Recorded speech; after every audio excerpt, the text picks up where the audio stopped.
Yeah, my name's Moosa Benneth.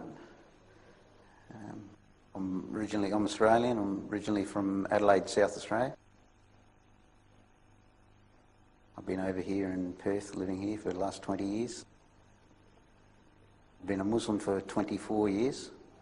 I actually embraced Islam in a place called Port Hedland, which is up in the northwest of Australia, mining town. That's where I first was introduced to Islam. I was working with Muslims. I was brought up Catholic, Christian, but from very young I used to ask a lot of questions to the priests, and I wasn't getting the answers which I felt were, well, what I believed. And through that I sort of went away from the Christian faith. I didn't really follow anything. I always believed there was some higher power, but I didn't know what. I actually never heard of Islam before I actually went to Port Hedland. So for 20 years of my life, I didn't really know anything about Islam. When I was in Port Hedland and working with these Muslim brothers, they're originally from Christmas Island, Cocos Island, and they didn't have very good English. They didn't really explain to me much about Islam. I just knew they didn't drink alcohol, and they used to fast occasionally. As I got to know them better, eventually they gave me some books to read, and a lot of the books, when I went through them, made a lot of sense to me. All the religions say that they got the right path, and a lot of the religions that I had mixed with, from Hinduism through to the different Christian sects, I could see were definitely not on the right path. So when I started finding out about Islam, everything sort of fell into place, answered all the questions that I wanted to know, nothing hidden, and therefore I decided I wanted to accept Islam. Before I embraced Islam, well, my father died when I was young, and I was raised by my mother, and she had a bit of a hard time with me. I sort of fell in with the wrong crowds. I was roaming the streets when I was early teens, in gangs and things. Very heavily into alcohol and crime, and from there progressed to fairly bad influences, getting in a lot of trouble. But at the same time, I always had a feeling of getting back to nature. So even though I was born in the city, I used to spend a lot of time going into the country. Some of my interests were hunting. I enjoyed hunting, fishing, diving, and through going out into the bush, into the forests, spending a lot of nights out there, looking up at the stars. I used to ask the question, why am I here? Where does all this end to? How does this all come to be? So that, I suppose, influenced me to think that there's more to life than just enjoyment and getting drunk and drugs and whatnot. It took a little bit of time, it took time, but alhamdulillah, over time I achieved giving everything up and practicing Islam as full as I could, to my knowledge. Well, what happened, I embraced Islam in Port Hedland, and then I decided to go back to Adelaide, where I come from. My wife and I went back there, and even though I knew this religion was right, I fell into the old ways again.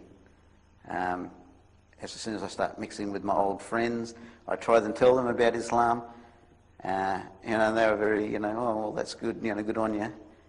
Come on, let's go and party, So after a year or so in Adelaide, I thought, well, I could see that I wouldn't be able to practice Islam correctly by hanging around old friends. I had to make a clean break. So my wife and I decided that we would pack up and we would go over to Perth, where we knew that there was a reasonably big community of Muslims compared to Adelaide at that time. I did have a couple of friends who did embrace Islam. One friend who was a neighbour lived down the road. He could see the change in us, actually. No more drinking, no more drugs. And it also appealed to him. He came over to Perth and wanted to find out more about Islam, and we actually give him dawah, and he also embraced Islam. And then, alhamdulillah, my mother also embraced Islam. So in my family now there's only one sister who hasn't embraced Islam, but inshallah we're still working on her. It was mainly breaking and enterings, gang fighting, and dealing drugs and stuff like that, weapons and things. So I never really got caught for anything, alhamdulillah. A lot of my friends did do a lot of time in prison. As soon as I embraced Islam, then I started learning about drugs, and I could see how wrong it was. And I decided, no, I wouldn't have anything to do with it. And alhamdulillah, I mean, before I got married, I did have money through drugs, and alhamdulillah, Allah took it all off me through other means. So I ended up with nothing, and then I started from scratch. Yeah, I did feel bad sometimes. Some of the things I'd done, I felt bad that I'd done it, you know. But of course, I still went and done it. Sometimes, you know, because I was, you know, affected by drugs and alcohol, you do things that you wouldn't normally do. I mean, you know, like when I was drinking, I was always in trouble, always getting in fights and things. And I'd do some stupid things. Since I don't drink alcohol, I don't do those things anymore. So the alcohol was a big influence in that type of thing. And that sort of kills your conscience a bit. Well, when I first, of course, embraced Islam and I was just learning, yeah, I suppose I had that conflict where I'd still slip back into what I was doing. But, yeah, more I started getting knowledge of Islam, then the more I knew it was wrong, the easier it was not to do it. The fear of Allah, the punishment, and this, you know, helped me to stop doing those type of things. I never really believed in the God that they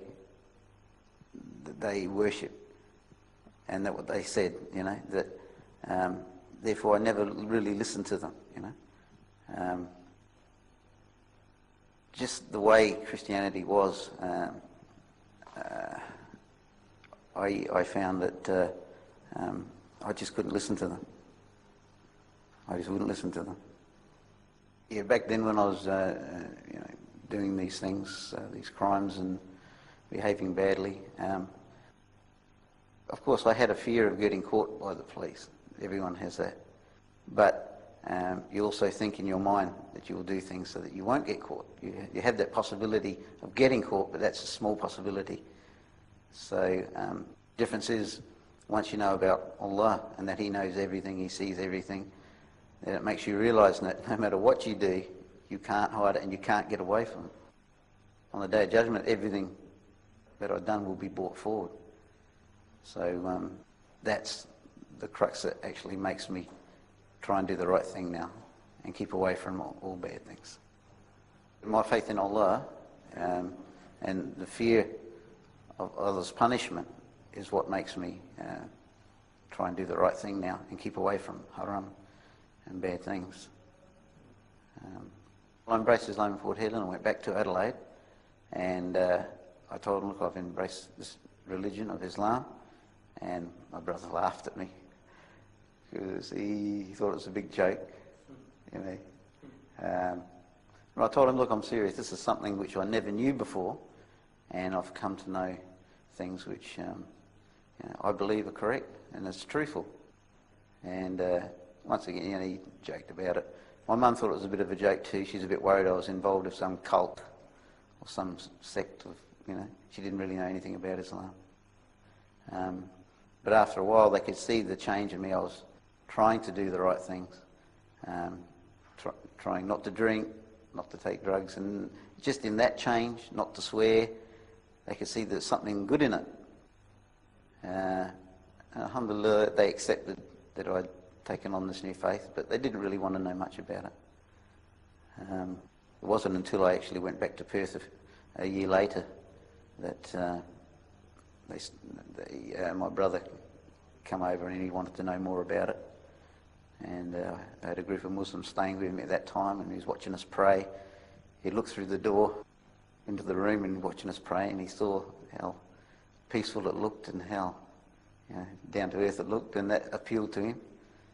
And bit by bit, giving him dawah, eventually he come to realise that is true. And out of the blue, he said to me one day, "Look, I want to be a Muslim. I want what you've got." So alhamdulillah, he embraced Islam. And from there he started to practice. He actually went overseas, went to India, Bangladesh. He was involved with Tabligh Jamaat for a little while. So he went for about 8 months. He was away. Ended up marrying a girl from Bangladesh. And so then he was on the road to practicing Islam, alhamdulillah. Then with myself and him living over here, my mother would come over for holidays, and we started telling her a little bit more about Islam, and we were practicing more then, and she could see some good points of it. And even though she had no religion, she was brought up with no religion, she always believed that there was a God. So when we told her that this God that she believed in is the God of Muhammad and Adam and all the different prophets, and eventually she out of the blue, she also said, "I want to be Muslim." And alhamdulillah, she said the Shahada probably about 5 years, 6 years after I become Muslim. And now she still lives with us, and she's 82. She's been Muslim now for about 15 years. Alhamdulillah, she's at the moment she's just found out last year that she got cancer, and it's going to be terminal. But she's now that she's Muslim, she knows what she's looking forward to, and she's accepted it. Alhamdulillah, I feel good for her. If she dies Muslim. And now, of course, I just got one sister to go who we're working on. She's a bit of a hard case, a bit of a businesswoman, but alhamdulillah, when we give her dawah, she can see there's something there that she can't argue with. And we hope eventually, inshallah, that she will also become Muslim. And Jesus is a prophet, and it didn't. It sort of fitted in with already our, Christian belief that we were brought up with. There was nothing alien about it.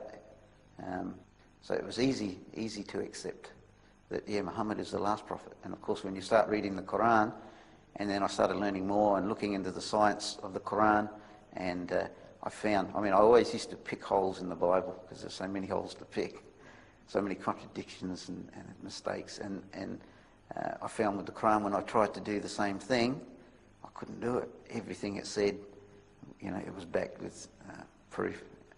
And it's just, it sort of, Allah sort of forced me into showing me that this is 100%, from the creator of everything.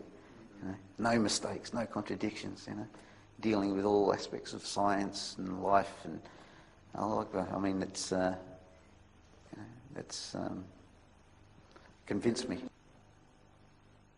Oh, well, a lot of questions, why you can't get married, how is Jesus a God, in what way, he looks like a human being, I couldn't accept a God looking like a human being. It was just instinctively I'd reject that, And of course, when Islam says he's a prophet of God, well, that just makes sense. He's a man. I always saw him as a man. And of course, the Christian impression you have when you're young is that, if Jesus is God, then you've got his father with an old man with grey hair and all this sort of thing. This is an impression that you get when you're young and you're brought up with, But the more I saw about life, I realised that God is not human-like. He knows what everything's happening. He controls everything. I can see that. It's just it's just too complex to fathom that you could, imagine what he looks like, When I first embraced Islam, it was mainly with the Malay, Cocos Island, Christmas Island community. And their background, most of their backgrounds were, originally they come from Hinduism. And of course, I'm reading the Quran and I'm reading Hadith, and I'm looking at the people and I don't see what I'm reading. I see some very strange things going on.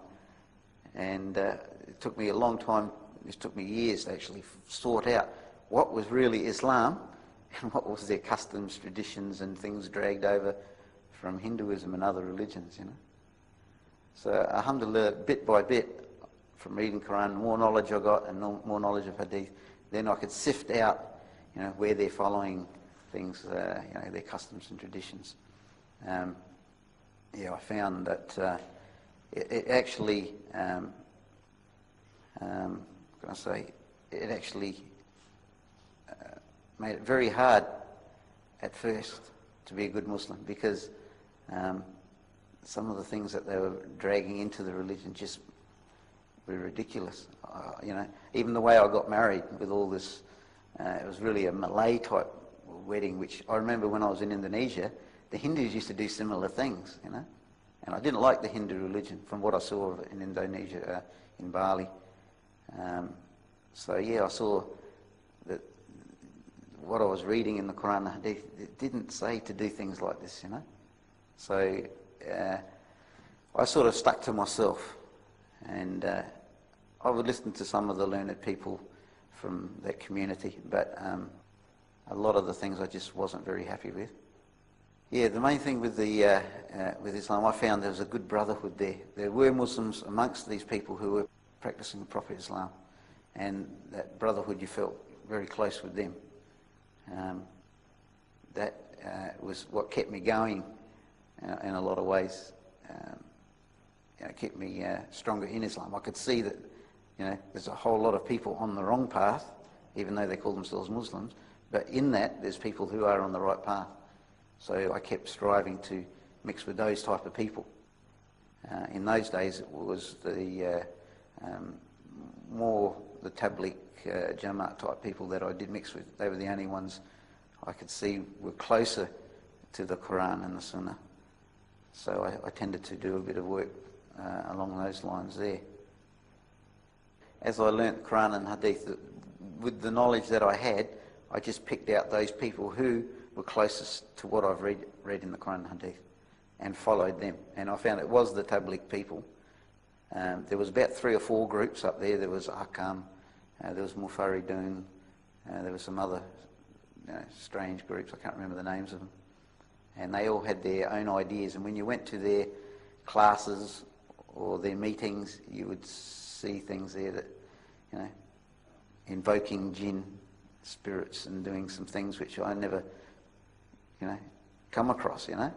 They had some very funny superstitions as well. You know, I mean, I had superstitions back when we were Christian, you know. I didn't expect to come into Islam and still see those sorts of superstitions, but they were there. So I tended to stick with the people who follow Quran and Hadith more closely, and I found, you know, the superstitions and all this rubbish fell away. And I could see the pure Islam, and that's what I wanted. I don't put myself in any group. I follow the Quran and Sunnah to the best of my knowledge. And I listen to a whole range of people. You know? I don't agree with everything the Salafi people say, or the Wahhabis, or the Tablighis, or whatever. But there's a lot of good things in there that I do agree with. If someone says something, they got it from the Quran and Hadith, I can check it up. Alhamdulillah, I accept that. If they start saying things which is opinionated or whatever, then I may take their opinion on, may not. It just depends on what it's about and what knowledge, what proof I can find for myself. You know, Islam is the best religion, there's no doubt about that. Unfortunately, yeah, the Muslims are not doing the job they're supposed to be doing, and therefore they're giving Islam a bad name. They make it look bad. I've met Muslims who I really didn't like. I've met better Christians as far as their manners, their personalities, their characters are. So it's the Muslims that let Islam down. But Islam, of course, is, when you look at it in its pure form, it is, you know, there's nothing can match it, come close to it.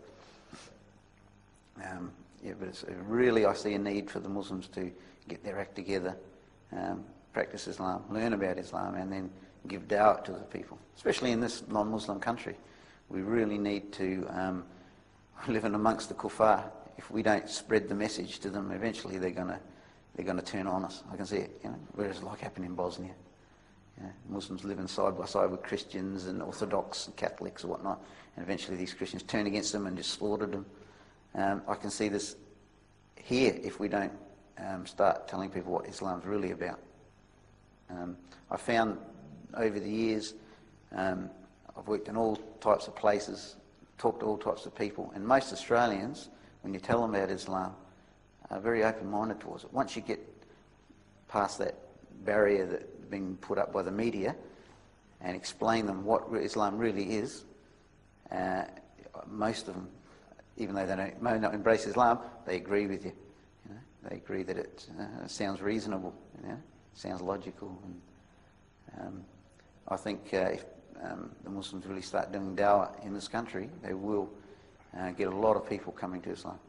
Because people, I know, the average Australian are looking for something, but they don't know what. And all they see about Islam is what's happening in Afghanistan, in the Gulf War, in Chechnya, or wherever, The media always portrays Islam as being bad and, always fighting each other and, whatnot. But when they see the reality, I'm sure that they will embrace it. So it's up to the Muslims to actually get their act together and start doing dawah properly and let them know what it's all about and practice it themselves. If every individual practices Islam to the best of his ability and shows his good manners and good character and is honest and that, then this will have a big influence. And even though I know a lot of people who are not Muslim, but they respect Muslim, they're not the kuffar. They really, I have a lot of, mixed with a lot of non-Muslim people, and once I've told them about Islam, they do respect Islam. And when they see things going on in the world, they're not just one-sided on, like on America's side or the Western side. They can see the other side too, which is good. So eventually, inshallah, one day they will become Muslim. Now, the way I come through Islam, I prefer that because, alhamdulillah, I've seen a whole range of different things in Islam, people that call themselves Muslim and their practices, and it's, alhamdulillah, it's helped me to learn what the real Islam is, and alhamdulillah, I'm glad it happened the way it happened. It taught me a lot in life experience. There's a lot of things I want to do. The main things, I suppose, is while I'm living in this country is to do dawah to the non-Muslims. Because from my background and other people, non-Muslims who have come to Islam, I want everyone to have this religion, to know about it. So I'm going to put more effort in giving dawah and trying to bring people to Islam. That's one of the main things I want to do. And also in the Muslim community, I would like to do things to get the youth doing things other than sitting in front of television and computers and whatnot. I'd like to get them out into the countryside, camping or fishing trips or whatever, to get them to do things active outdoors. Good training for them, and get them off the streets, get them out of the nightclubs and what, because at the moment, there's a lot of young guys who go to nightclubs, they go to dancing and they're falling in with wrong friends and drinking alcohol and stuff like this, So I want to make it also that I can influence these young guys to get back to Islam, practice Islam, and still they can enjoy things, but more the outdoors type of life rather than the, Assalamu alaikum. لبيك اللهم لبيك